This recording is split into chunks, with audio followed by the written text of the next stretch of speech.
Welcome to Socializing Security, where every week we have a discussion about security, compliance, and beyond. Our goal is to learn and grow by socializing each week's topic with each other, our guests, and with you. A quick compliance note, this podcast is meant for informational purposes only and should not be considered legal or regulatory advice. We're glad you've joined us, and we hope you'll learn along with us.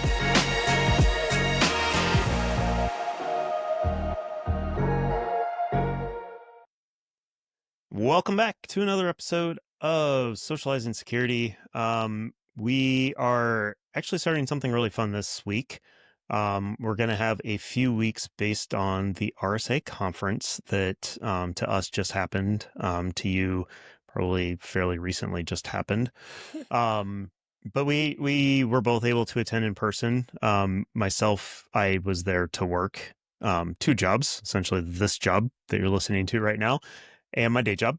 Milou, you were able to join me for a day, and we scrambled. We did a lot. It was a busy day, and we got a lot of really cool stuff to share with people. I'm excited to hear you calling this a job and not a hobby, because we've really shifted that mindset, which is really cool. I honestly, it was a whirlwind. I think I'm still tired. I feel like I look tired today, but I feel tired, and I only did one full conference day. So I, did that strategically just with what I've got going on for my day job.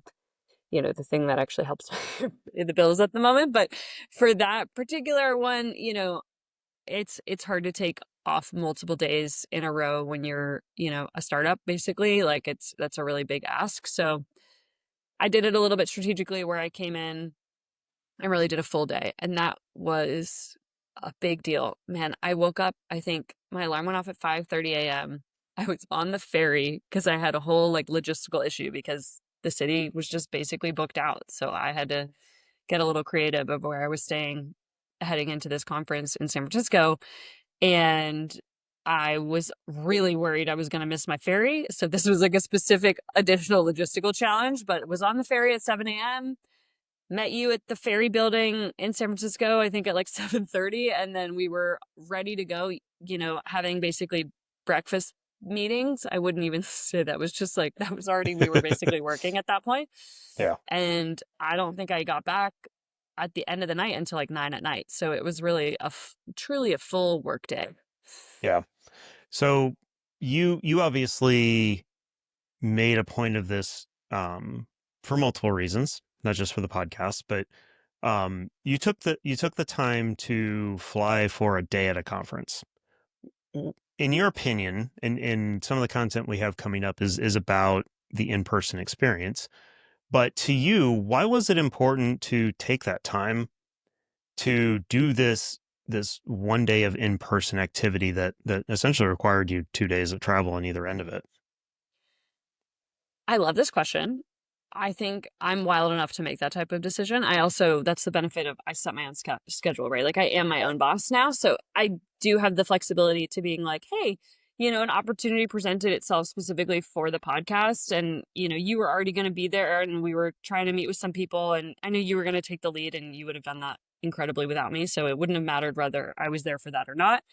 But it's suddenly that I was wow, if this really is a priority for me right now in this particular time and place, I actually had the flexibility to being you know what, if I could figure out how to do it, let's just do it. And let me make, a quick decision of deciding to being I need to be at that conference because I want to meet XYZ person and I want to do XYZ thing. I think it was super valuable for me. I'm actually really grateful that for the current year, because it was a last minute thing on my schedule, that I only did the one day because that felt luckily I was still able to basically work all day on the plane and traveling both bookends. So, the clients that I represent, I don't really feel like they suffered. I was super clear with them being hey, Tuesday, I'm out of pocket. I will hit the ground running again on Wednesday. And, I might have paid for that a little bit on the weekend, but that's okay. It was worth it for me. I also think as a small business owner, it actually made it significantly less expensive. Purchasing the 1 day pass versus getting the 4, it was a different price point. So it also made it kind of easy to just say no to things in the sense that I was yep, I'm just here for this thing and I've got a couple hours. And I think it gave me a different perspective of making sure I was really valuing and prioritizing my time better. Sometimes I am somebody that'll just kind of be like, oh, this is an exciting thing, and I'll go do that. And I think it forced me to be more strategic with who I was meeting, how I was spending my time, so that I could really prioritize that in-person experience. Yeah. Yeah. Sometimes you need pressures on your schedule to really focus. That is a trap I fall into sometimes when I have too much time. It's too easy to procrastinate things or, push off the really big thing that needs to happen. So yeah, I'm glad it all worked out for you because it was an intense day. And travel is never easy. So there was a lot going on for sure from a conference perspective. I think it also probably made it easier for you since you were also working that event. For you, it hopefully then, the podcast was kind of a fun thing for like one afternoon, hopefully for you, and not, well, I guess the morning and then the afternoon, really the whole day. But it was not, I hope it didn't take away also from, you were there for your job. So you were there for a work experience. And, hopefully it also kind of helped of you didn't feel like you had to balance that the whole week. Yeah, yeah. I mean, that was pretty easy for me to, like you said, push aside everything for that one day and say, this is the day I'm going to do these other things. I did sprinkle in some other stuff, like you mentioned, doing some stuff just myself, which people will see coming up here in the next few weeks, that you weren't able to attend, but I still went ahead with, because we got to take the opportunities when we can get them, type of thing. And so, yeah, it did make it a little bit easier just to say this day is dedicated to wearing the podcast hat.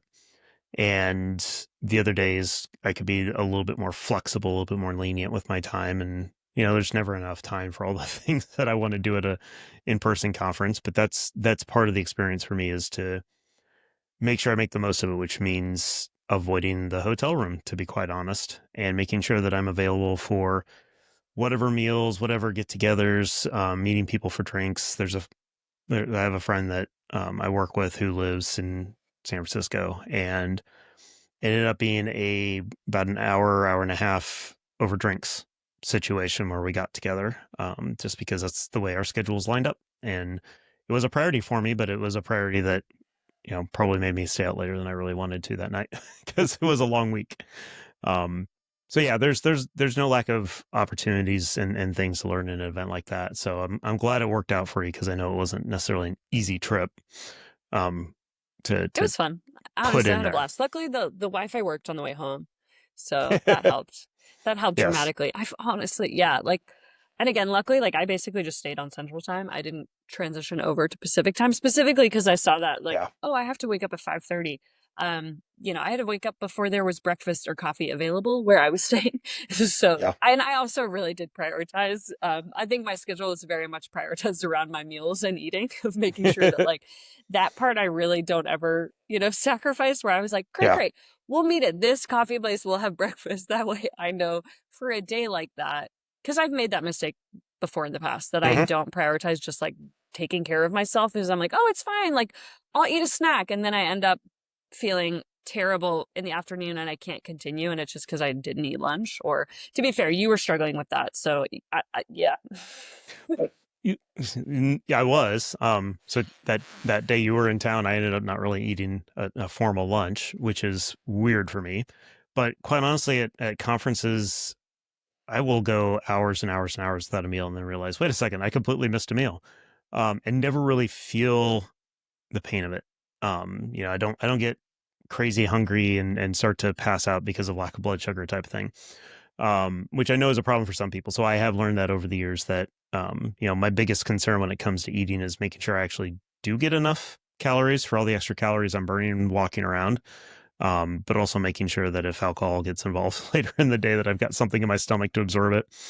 Well, I always travel with snacks, so that's a personal fun anecdote about me, that I always have snacks. So for the most part, even for Brian, I was like, "Do you need a snack?" You'll make a good mom someday. I think that's one of the number one jobs for motherhood is making Always snacks. Always always have have snacks. snacks. But Yeah. okay, we digress dramatically per usual. Yeah.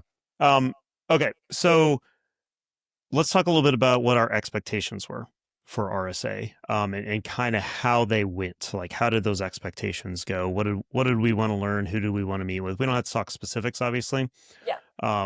But I know for me, like, I knew work was going to be a heavy dose of it, so I was working a booth, for my day job, And so I knew a good chunk of each day was going to be taken up by that. So that was going to limit the amount I wanted to do.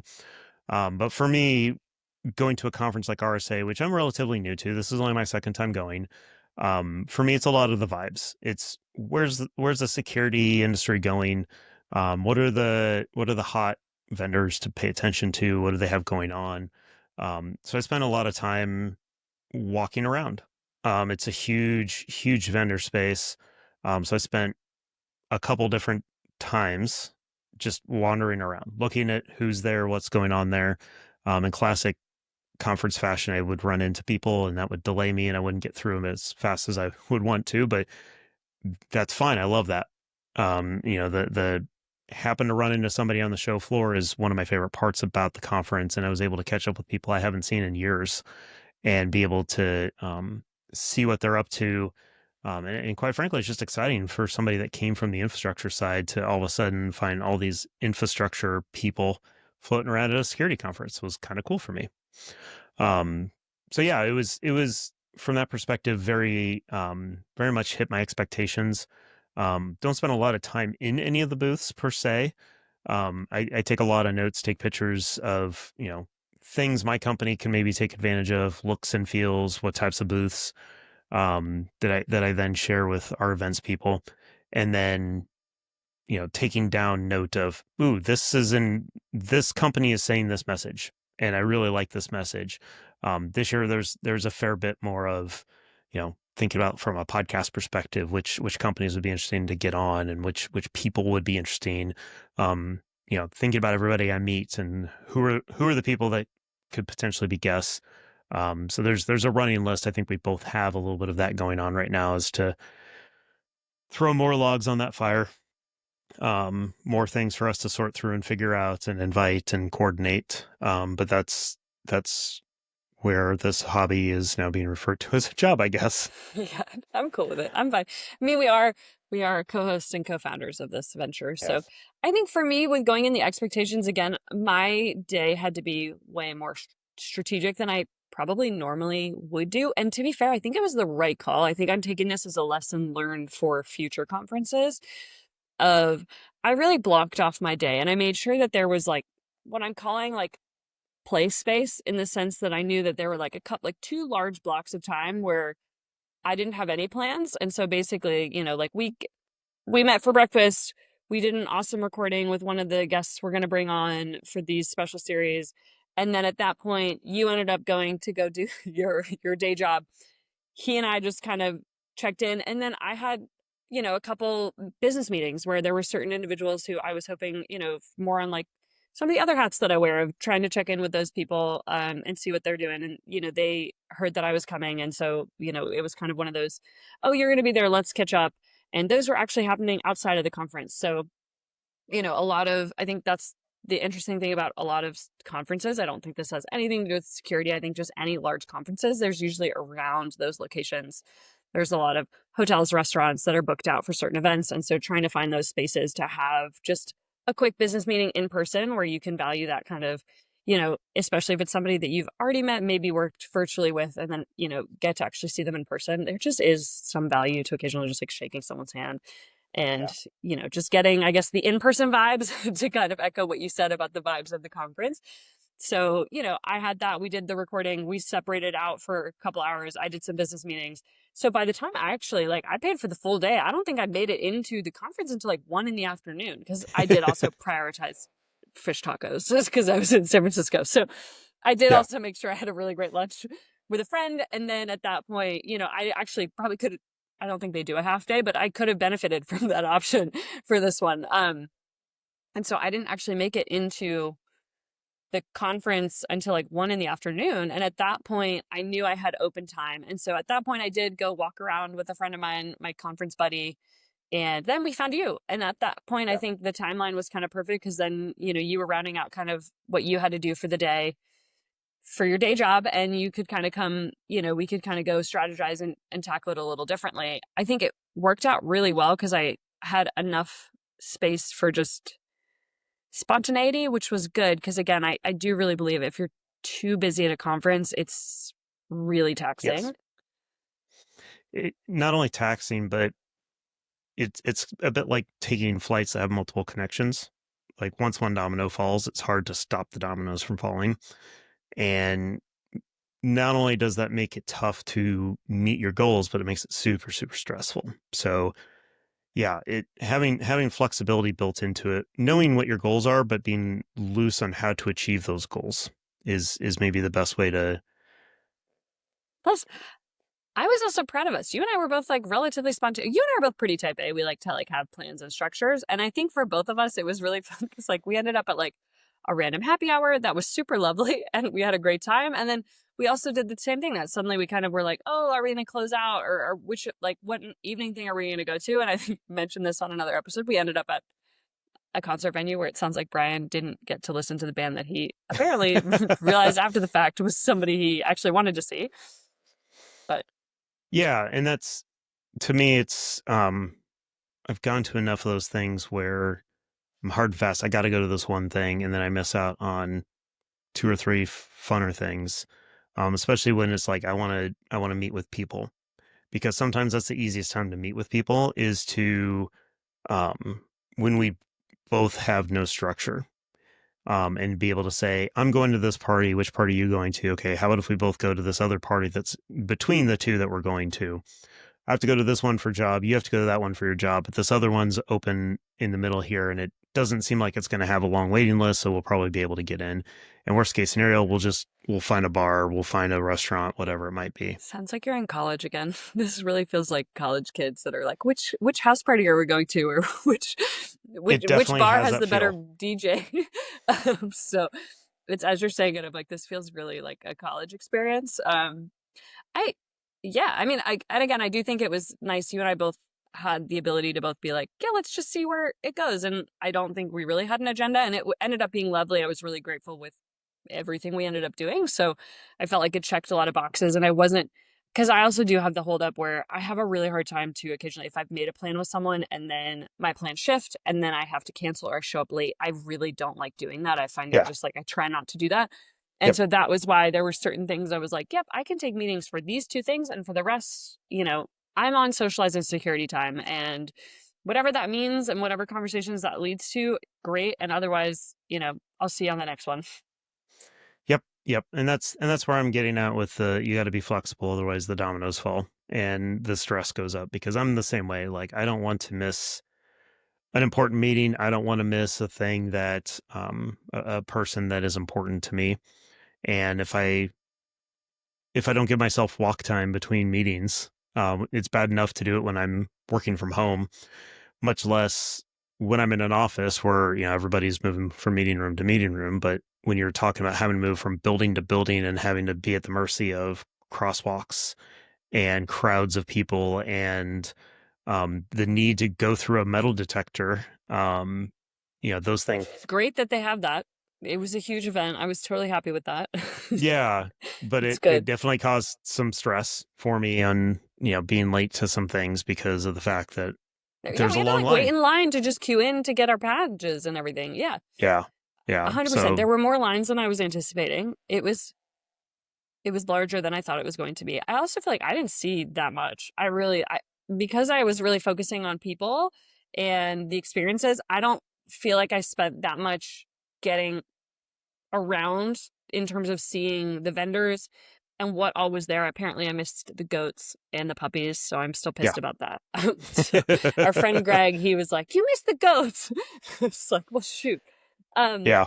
and again, I do really believe RSA is probably what I'll be planning in, so that next year, if it's not a last minute thing, hopefully I can come for longer and prioritize my schedule a little bit differently so that I can actually experience more of the tech, because I feel like that was one of the things I didn't get a chance to do was I didn't really get to see the latest and greatest.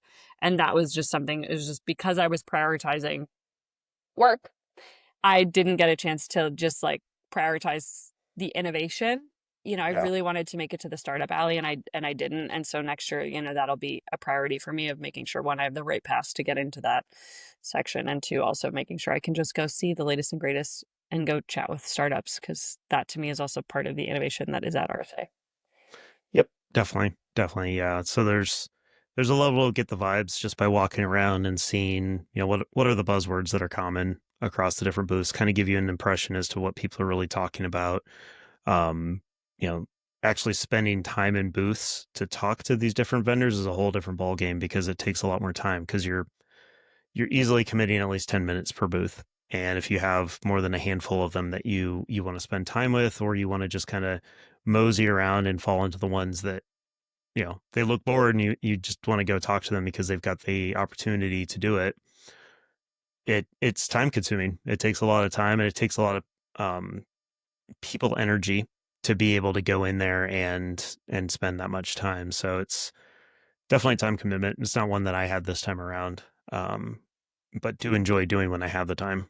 I really hope next year we can go and like see if we could even do an event, because that would be really cool. I think I want to figure out, our budget is not big in regards of, that's the problem with RSA. I think it is splashy. And I do think a lot of the venues and spaces are really expensive for that particular week. So we'd have to figure out if we could maybe get creative and maybe join in on, a group that's already doing something and see if we might be able to come.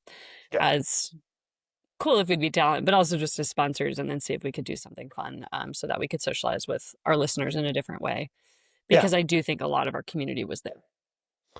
Yeah, we definitely ran into a few of them, and we'll tell more of those stories as we get into some of the content we created. So maybe it's time to talk about kind of what we did as Socializing Security there. Yeah, we definitely had several companies that and people that we wanted to talk to, and we did spend some time with them. Nothing to announce there whatsoever. But we did get, yeah, we did get 3 really great episodes or interviews recorded. RSA is really kind of cool because they actually had several different recording studios set up across the venue that were available. All I had to do was email a person, and we got 3 different slots. We used 2 of those slots to actually record like high quality content. It's different than our Can normal. we just set the stage a little bit, because I feel like Yeah. you're saying high quality content. Brian didn't give me any background on this, and I was frustrated while it was happening because, again, I've given you the backstory. I woke up at 5:30 in the morning and then went on a ferry and then spent hours socializing, networking, eating delicious tacos. And then all of a sudden I rock up and Brian's like, yeah, no, this is like what I used yesterday. And he doesn't give me any background. I think you had sent me a photo the day before, but it was like, it seemed like, I was like, oh, that's so cute. Did they get a photo after the recording? Like, it seemed like a touristy type of photo that of these chairs. And I was like, oh, that's so cool. They got a legitimate photo after. No, that was actually the venue. So I think I also should have been like, those chairs, are we sitting in that setup? Because I walked up and was like, oh, this is like a studio in terms of like what I'm thinking like a TV show looks like, or like a let's say like the Today Show or something like that at RSA, where it was like 2 couches, spotlights, cameras. Multiple cameras. Also end up wearing glitter, obviously, because why not? I was not also planning for like my outfit, makeup to be on like TV, as opposed to, in my webcam at home. That feels very different here, of just like at my home office. I love the AV techs we worked with, but also, some weird situations up into that, even of just getting ready for that, I was nervous. I even rocked up and like, luckily we had a friend join us, Barat, but I was nervous when I walked up because I was like, Brian, you did not prepare me for this. But you would have been nervous if I had prepared you for it. And I'm not saying I chose to not prepare you. It never really crossed my mind, to be honest. But you were like, she's fine. She wings most everything in her life. She'll be fine. I mean, you're pretty go with the flow for the most part. You're pretty you react well in most situations. So yeah, I didn't really think much of it. But you probably would have been freaking out for days beforehand if I told you, oh yeah, this is a legit studio with like interview couches and multiple cameras and a full AV staff. It's probably best that you didn't realize it until about less than an hour before we actually did it, because you had less time to worry about it at that point. That's the way I usually look at those situations, at least. I'm not sure how I would have done it differently. I might have given a little bit more of a heads up, being like, hey, but to be fair, it was fine. I really am good at that, like fake it till you make it, or just like, Yep. It's the art of getting by. So we just roll with it. did feel, I was actually really grateful that we had already done a live recording, because I felt like I tripped up a couple times in the morning when we did that first. And so I was grateful that before we were like on the main stage, that I had kind of gotten those nerves out, because there is something to be said. You and I, we are lucky when we're in our remote studios that we kind of alternate when we're chatting with a guest. It gives me additional time to like come up with what I'm thinking about. And also I am looking at our agenda script in the background. If I need it, it's there. Obviously, that is not the case when you're sitting Yeah. on a couch like you're at the Today Show or Yes. some other talk show, whatever. It felt like a talk show at RSA. So, and then there were people watching too. That was the other part of it. That was, you really didn't sell that. This recording studio was set up in the lobby of the conference center. Not, I was envisioning like some back room, some like quiet room. I think I just did not have that this was, also there's going to be all these people walking by. And so please, like, don't focus on anything besides what's going on. Because if I made, because I think you said one of our friends walked by and waved at us. Yeah. And I was like, if I had that connection and Yeah. like disconnected, I would have definitely broken the fourth wall and been like, oh my God, like, no. So I was proud of myself for keeping that composure. But I was nervous because we had an unwitting audience, which feels very different than a voluntary audience. These are just random passerbys that are just at the conference. They're just like watching, spectators instead of an audience. Yeah. Yeah. It's definitely a different experience. And I guess to that point, or to all that point, the next 3 episodes that we release after this one are going to be content from RSA. So all recorded live in person. So the feel, the sound, the video is all going to be very different than what all of you are used to.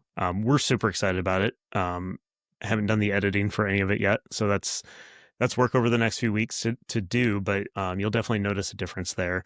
From a quality of the content itself, like what we talked about, solid. There's a lot of talking about RSA in person, because that, we were there, it's natural. And what you'll get beyond that is our typical content. It's going to be a little bit shorter episodes because we did have a little bit more time crunch around them. But yeah, you'll notice some differences. One of them is actually we managed to put together our own little mobile studio that we were able to put up at a random place and record. We didn't know where we were going to record that morning, but we recorded an episode, and using at least studio mics, if not studio video. The video may not be that great, but the audio should be pretty decent. Learned a few things about what we should and shouldn't do. The room was a little too echoey for my audio engineer type ears. But I think it's going to work out really well, and really excited to share that content with you all. Yeah, I think one of the things that I'm taking away as well, of course, we're going to talk about RSA. We've got some episodes coming up specifically about RSA, and this probably won't be the last time we talk about it. But for me, I was also just really proud of the two of us, where we're coming up on a 1-year anniversary of Socializing Security. And I think at the beginning, at the end of 2024, you and I were kind of like, hey, like, it is a pretty big time commitment for us. This is a hobby. We do this for fun. We're both, really busy in our professional careers as well as in our personal lives. Like, is this really something we want to continue to invest in? And I think you and I were both like, no, let's keep doing it. Let's just like keep seeing how it's going. And it felt different at this venue than it did. I mean, we went to the HIMSS conference together. And at that point, I don't even think we were like, didn't even get a chance to record. We were so busy that we just like didn't even get we barely even saw each other. And this time I think we were like, no, let's prioritize this. This is like a priority for both of us. Let's figure out how to make this work. Let's try it and do it and step out of our comfort zone. Me especially. I think you were fine. But step out of our comfort zone. And I really felt like we were like founders as opposed to just like doing this as a hobby. Yeah. Yeah. I mean, I was definitely out of my comfort zone with using brand new, not entirely new gear, but most of the gear was new in a format that we'd never used before. So I was kind of nervous on the production aspect of it. Like, will we actually get quality content? Are we wasting this person's time? It worked out. And I felt like, yeah, we definitely kind of, I don't want to say necessarily doubled down on the podcast and committing ourselves to it, but it felt like a good way to kind of end the first year, if you will. not that this is the end of the first year by any We means, have but like another month just for where we're at on the calendar. We're almost basically yeah, at a month. yeah. So, We're at 11 months, I guess, for the pod. yeah, as we record this, In terms of releasing production, episodes. yeah. Yeah. Just like we started back in January of 2024. So. Working on it for a lot longer, as most good podcasts hopefully are doing. So yeah, it was really kind of cool to kind of seal that first year's worth of content. Let me put it that way. With some live episodes at a security conference. Like we were at a legit security conference where real cybersecurity business happens. Granted, it's not a DEF CON or Black Hat where hacker things are happening more. This is more the suit and tie version of security conferences, but it worked out really, really well. I'm really glad we did it, and I feel comfortable with us potentially doing more live stuff in the future, like live in person type of things. And that's some of the conversations we've been having too about doing other conferences and things like that. So hopefully more of that to come. I'm really excited to hear everybody's feedback if they like what we were able to do in person. If some of the corners we cut around quality, time make a big difference to people. We've got all the tools I feel like right now where we can tweak and add and move around if we need to. So a lot of good potential coming out of this, in my opinion. Yeah. And again, I mean, for me, I'm just really proud of both of us. I think also we have an episode called Two Perfectionists Walk Into a Podcast. And I'm really proud of us for also just going with the flow and figuring out, we're like, all right, we'll figure it out as we go. And we did do some prep and we did planning, but a lot of it was ad hoc. And for either of us, that isn't our most comfortable space, where I think you and I both like things a little bit more planned out. And so I was actually really just happy with how it went. And we're very fortunate. We do end up socializing with some really wonderful human beings. And I think that'll, you'll hear that in the episodes that are coming up, where these were just good people who also, if Brian and I both just like fell on our face, they would have just picked us up and been like, yep. And if the audio or video recording had been terrible, I knew all of these individuals, if we had to call them and be like, hey, we need to re-record, they would have been totally fine with it. And, we did that on purpose. We made sure that we were reaching out to friends, whether they were friends of the podcast or friends, whatever. It felt like a safe option for us for the first time of making sure that we're like, hey, you know what? We actually do want to do this, as these are first for us, and those are scary things, but we can do those together and with our friends and socialize about some really, really cool things. Yep. So a lot of goodness to come. So we hope you enjoy these upcoming episodes as we work through them. And yeah, all sorts of new ideas and people on the list. So we've got plenty of runway into what will be our second full year. So anything else to add, Milou? That's a lot. No, I think thanks for socializing with us. I'm really excited about it. I think it was a really great way for us to kind of capstone what we're kind of saying is like kind of a year of recording and a year of releasing episodes. That's a big deal. So let's keep doing it. Yeah, moving on. Cool. Well, thank you everybody for joining us through this journey, and we will talk to you again next week.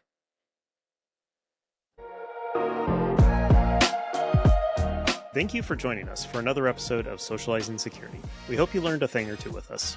If you'd like to continue socializing with us on this topic or have feedback, we'd love to hear from you on LinkedIn or social media. Just search for Socializing Security. Or you can email us at info@socializingsecurity.com. Until next time, stay social and stay secure.